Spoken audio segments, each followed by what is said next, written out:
जब सुने के होई भोजपुरी गाना बस बजे के चाही गाना।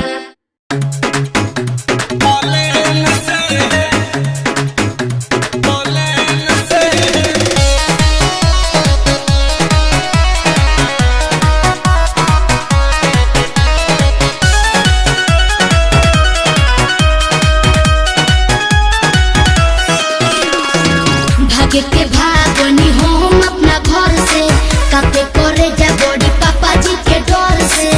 अरे जब नहीं था गुदी तो क्यों लंका में कूदी। भागे के भागनी हम अपना घर से कापे करे जा बड़ी पापा जी के डर से। अब हमरा के तू पहुंचा दो अरे सही सलामत बैठा दो घरवा फेन से। अरे काहे रे इतना डर काहे रही है, हम समझ ना है। ना हमरा बहुत डर लगता, पहुंचा दो। लैलियो तारेन से रे सुगिया घुमैलियो प्लेन से।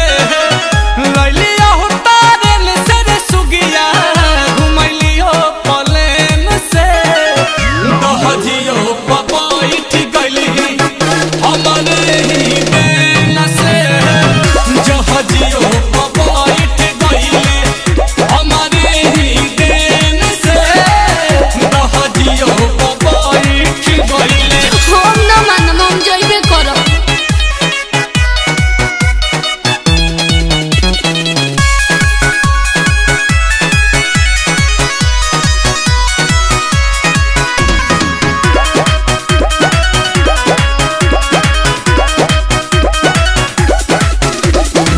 कि भागे के प्लानिंग पहले तू ही रहल कइले।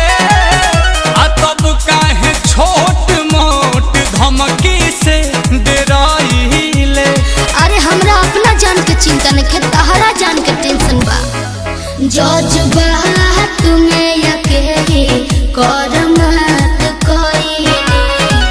अब बुझाता गार जीवन संगे घात कोई। घर खोजत होई हमर माई रातों दिन लेके दिया सलाई लमटे न से। अरे फेरे खाली सोच ले बरेन से। न पहुँचेबो तो देही पर गिरा लेब किरासन जर केन से। ताही में लागल रही कछा नोटे न से। ताही में लागल रही कछा नोटे न से। आ दहजियो बैठ गइले आ हमरे ही देन से। जहजियो बैठ गइली हमरे ही देन से। कि हवा में उड़ली हले।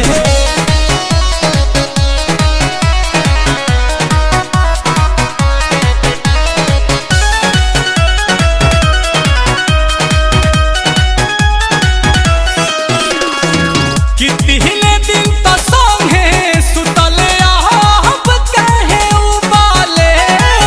बाहर संस्कारी घर के चिंता में डूबाले।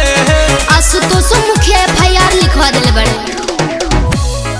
नील कोमल घरे जाके साफ सीधा हो जाए। ना तो हाले बिन बिया है हम विधवा हो जाए। बटे फोटो थाना में दिया है बड़े सोनू सुधा कर बनाए सिकड़ चेन से। अरे हम आदमी भेज दिले बानी गोला बगेन से। तू खोजा कर मारुति भैन से मुआ दी हस।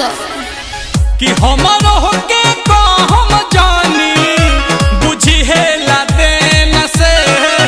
कि हमारो होके को हम जानी बुझी है लाते न से। आ दहजियो चढ़ली हमें कि हमरे ही देन से। दहजियो बैठ गइली कि हमरे ही देन से। हले तो पे चढ़ली हले। ए जा हो तार गिद्ध के जनम छोड़ा दे हनी हट।